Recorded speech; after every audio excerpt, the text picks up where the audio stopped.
Hey guys, my name is Angie and welcome back to my channel, and I haven't done one of these videos in, well, a decent amount of time, so let's just jump right in.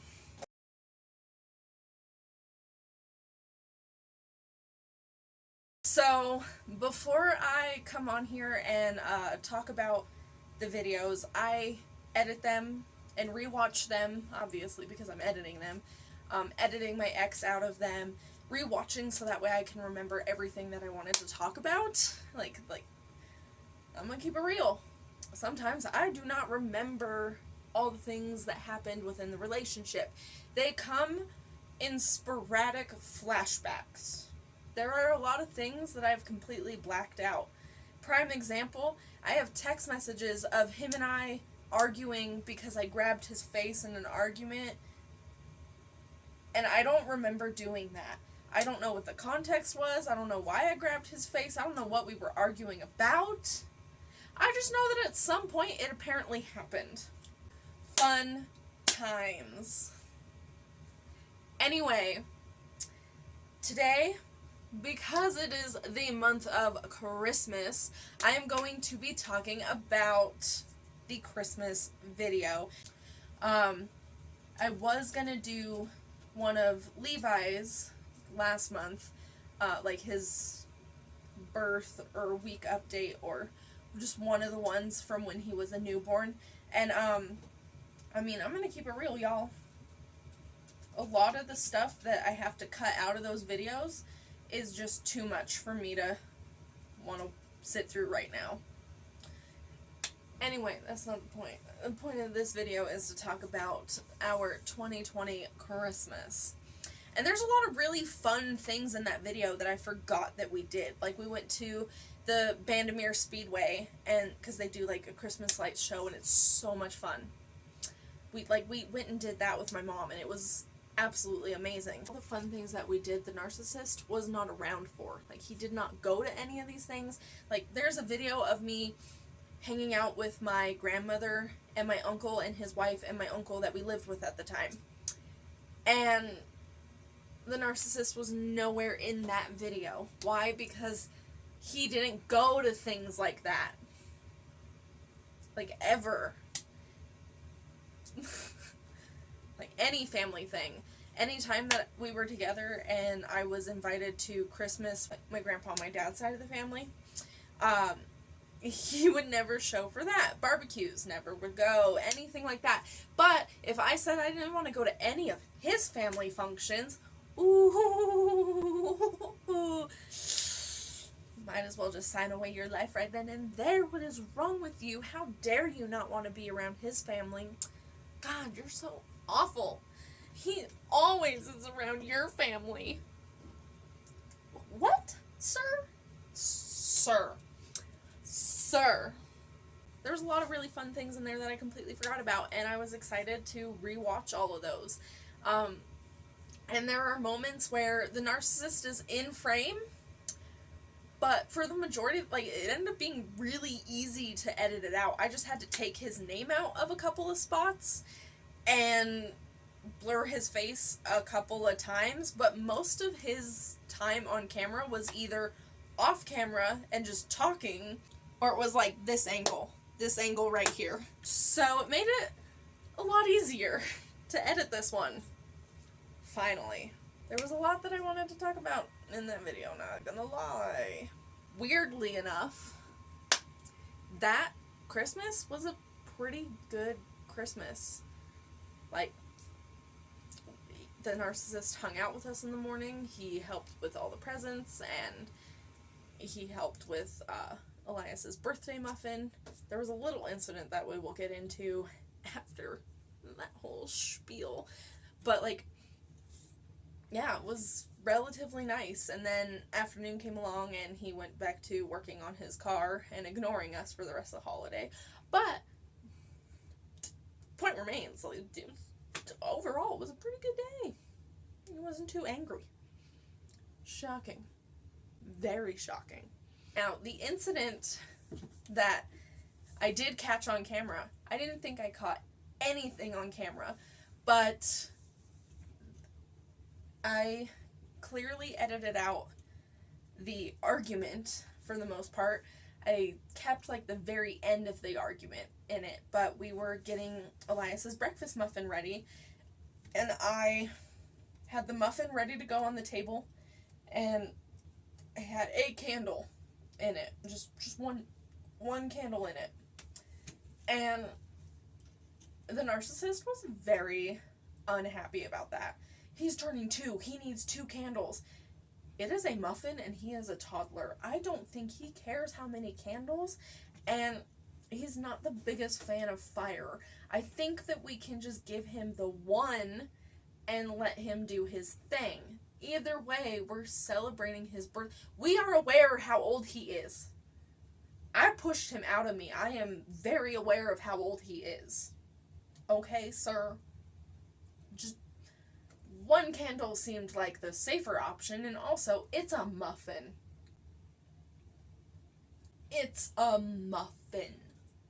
But he was very angry about it, and I was, in the bit that you can see, of course, before I move any further in this story, as always, the video that I am discussing will be available to watch once you get the end screen card. That'll be the linked video. Anyway, at the very end of the argument, I was trying to play it off and joke around with him and let him know it wasn't that big of a freaking deal. Big mistake.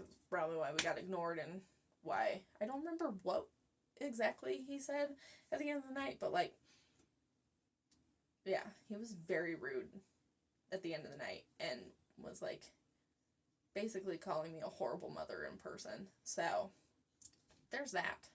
So I don't remember word for word what I said. I know I just watched it, so I should know what I said word for word, but like, that's a lot for me to remember telling a story. But I remember being like I jokingly was calling him like a butt. Just, you know, trying to joke, trying to play around, trying to be like, not a big deal, it's just a candle. And in the video, you can see him very, like, passive-aggressively snatch that second candle out of my hand because he insisted on there being 2 candles. Like, and when I posted it originally, I was like, that's such a small thing, like, it doesn't even look weird. Being out of the relationship and knowing how he is, knowing how he does all of his, like, little, just, like, passive-aggressive moves, it looks so horrible through these new eyes of just, like, it's so subtle, but to this day, I know from how he grabbed that candle just how mad at me he was. And that's a weird thing to have sit with you still. Like I said, that video overall was a bunch of really nice, fun things. I did cut the entire photo shoot portion of it. One of the photos from that photo shoot is still the thumbnail. I just adjusted it to blur out his face. The thumbnail picture that I had chose was a kiss, so my face is also now blurred out of it, but that's fine, because, like, it's whatever, you know, like, it's not that big of a deal. I still have the original pictures on private on my Facebook, because if his face is on them, if it was just me and him, I deleted all of those pictures, but if it has the kids in it, I've saved them, just, like, left them to where only I can view them now, because, like, a few reasons, really. But yeah, so that had to get changed. The entire time-lapse of it had to get changed, which I had to time-lapse it because I took a video of the whole thing. I thought there'd be some, like, cute moments or something, you know. I was under the impression that I was in, like, a healthy relationship and it'd be really sweet and I could, like, clip little highlights for the video. No. I time-lapsed all of it because I got he sat there and scolded me the entire time and complained about taking pictures and how awful it was to take family photos with his family. So, yeah, that ended up being a time lapse. There's also this, like, really weird, like, Levi was a month and a half old at that point. Like, almost 2 months old. And I watched that video, editing that video, rewatching it, and I'm just amazed because I'm watching it and I'm like, girl, you look great. You look beautiful. Look at you. Love that energy. Love how happy you look in that video. Just, like, getting ready, like, for Elias to come down the stairs and see Christmas, and how happy you are looking at your son and loving your babies. Like, I look at that video and I'm like, that is a mother that, even though she's in a horrible situation, like, she is glowing because motherhood makes her glow. This is where your element is. This is where you are supposed to be, Angie. Look at you go. And then I remembered that on top of everything else that was happening, at that point in time, the narcissist was calling me fat and obese and a cow and the worst thing in the world to look at, and this is why he has to rely on social media and other women that he sees around when he's out and about. Sir, at that point in time, I was being told consistently that I was fat and ugly and hideous and the worst thing for anybody to look at, and I'm so lucky that he wants to put up with me and shit like that. Rewatching that video, I am skinnier than him throughout that entire video. I'm just gonna say it now. How are you gonna call me fat when you look worse than me in that entire time frame, sir? Sir. This is when your drinking habits started, when you were making yourself age because of how much you were drinking in such a short amount of time. Like, I have seen pictures of you recently. I can tell the damage that has been done from your drinking. And I look terrible?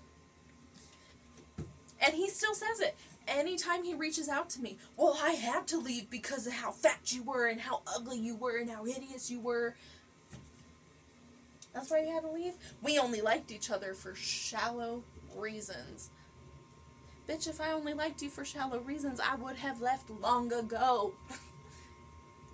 Like, really, dude? You think it was for shallow reasons? Thank you for telling me why you liked me. Don't put why you liked me on me, because we are not the same person, bro. I got a little aggressive there, and I'm sorry. But that memory brought back, like, a lot of other trauma.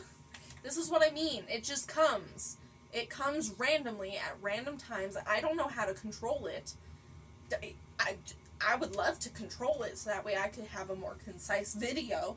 But these are the little breadcrumbs of trauma that just get triggered and they come out. And I'm like, oh, hey, look at that. Oh, how fun. 6 years of that? 6 years of dealing with that? What was wrong with me? Like, what was physically wrong with me? Genuinely have no answer for that. What a fun video. Anyway, thank you for watching. My mom bought me food and a drink. I'm gonna eat my dinner, watch some Ginny and Georgia, and go to bed. Like, I'm just tired. On a side note, since we're, like, just talking about trauma, if you've never seen Ginny and Georgia, you should watch that. And, like, aside from, like, the murder and, like, all the other criminal activities of the mother, their dynamic really makes me think of me and my mom. I love my mom. Love my mom. But their dynamic is very similar at times. And I was like, fun. Okay, thanks for watching. This was a lot for one video. Bye.